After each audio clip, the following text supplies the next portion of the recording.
Organisasi sosial. Susun lapis masyarakat Cina pada zaman pemerintahan dinasti Shang terdiri daripada 3 lapisan, tidak termasuk raja. Raja mempunyai kedudukan yang paling tinggi dan berkuasa mutlak. Raja dibantu oleh golongan bangsawan. Golongan bangsawan menduduki hierarki yang tertinggi dalam sistem feudal yang diwujudkan oleh dinasti Zhou.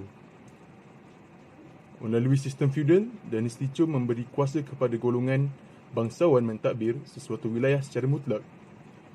Golongan atasan menghabiskan masa lapang mereka dengan berburu, mengadakan jamuan besar dan mendengar muzik. Selepas golongan bangsawan ialah golongan petani. Golongan ini merupakan golongan terbesar dalam masyarakat Shang. Semasa pemerintahan dinasti Chu, sebilangan petani yang bekerja di sawah-sawah kecil telah menjadi hamba berhutang kerana gagal mengeluarkan hasil yang mencukupi. Selepas golongan petani, terdapat golongan artisan, peniaga dan askar. Kaum wanita dipandang rendah. Sekian, terima kasih.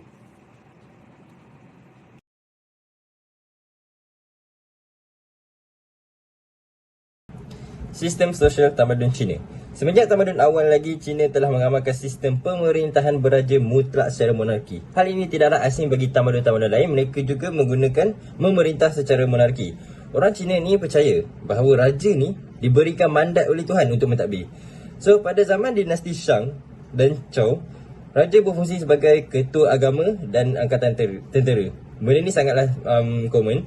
Dan pada masa itu, Cina juga mengamalkan sistem feudal. Zaman kemaharajaan yang paling gemilang ketika Cina diperintah oleh Shi Huangdi. Shi Huangdi ni merupakan pemerintah bagi dinasti Qin, dan gelaran raja pula pada zaman dinasti Qin ni dia ditukar menjadi gelaran maharaja apabila Shi Huangdi ni dia merintah Cina. So Shi Huangdi ni dia menghapuskan sistem feudal dan digantikan sistem feudal tu dengan sistem provinsi, atau provinsi ni sama dengan wilayah, di mana Cina tu dibahagikan kepada 36 buah wilayah yang diketuai oleh gubernur di setiap wilayah. Maharaja ni juga dibantu oleh golongan birokrasi yang terdiri daripada pegawai kerajaan. Maharaja Shi Huangdi mengamalkan undang-undang yang sangat ketat, di mana undang-undang dinasti Qin ni diperkenalkan oleh seorang ahli falsafah, Han Feisu. Dia anggap ni bahawa Han Feisu ni dia menegaskan bahawa tingkah laku manusia ni hanya dapat dikawal melalui kekerasan dan undang-undang. Memang kita punya perangai sendiri memang boleh dikawal hanya dengan kekejaman, kekerasan dan undang-undang yang tegas je. So, beliau mengelarkan diri bagi dia sebagai Maharaja Qin pertama sebab dia mengasaskan dinasti Qin yang sangat lain daripada dinasti Zhou dan dinasti Shang. Dan disitulah di mana Shi Huangdi ni diberikan gelaran, dijadikan sebagai Maharaja Qin pertama kerana ingin mengasaskan satu dinasti yang berlainan dari pemerintah terdahulu. So, dari situlah di mana Maharaja Shi Huangdi ni dia mahu dirinya dipuja sebagai seorang maharaja. Okey, saya teruskan. Oleh kerana baginda mempunyai darah keturunan Tatar, baginda banyak dibantu oleh tentera berkuda Tatar dalam usaha memperluaskan wilayah Cina. Dalam masa 10 tahun, semua wilayah Cina tertakluk di bawah pemerintahannya. Baginda juga melatih kumpulan penjahat menjadi askar baginda. Dalam menghadapi bahaya serangan pelanggar-pelanggar Tatar secara besar-besaran, baginda telah membina tembok besar negeri Cina.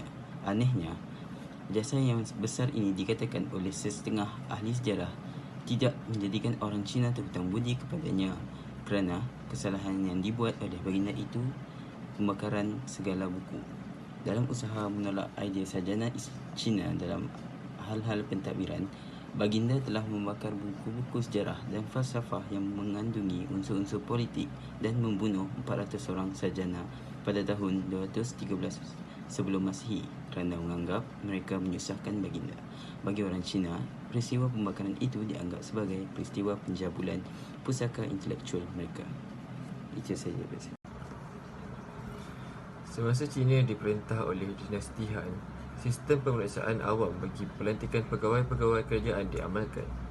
Sistem ini mengutamakan kebolehan seseorang dan terbuka kepada semua rakyat yang layak.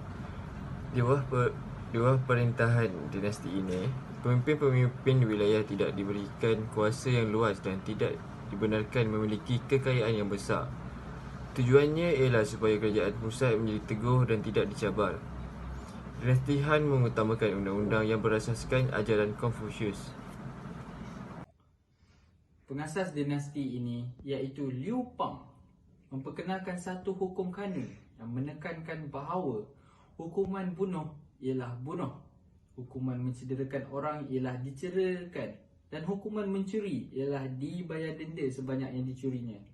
Jika dibandingkan dengan dinasti Qin, dinasti Han ini melaksanakan pemerintahan yang kurang ketat.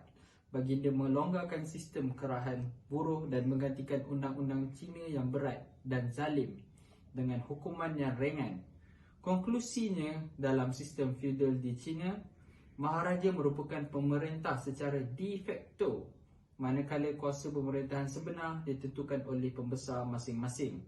Kedatangan kuasa-kuasa barat pada abad ke-19 dan 20 telah memberi kesan kepada sistem masyarakat feudal di China. Terima kasih.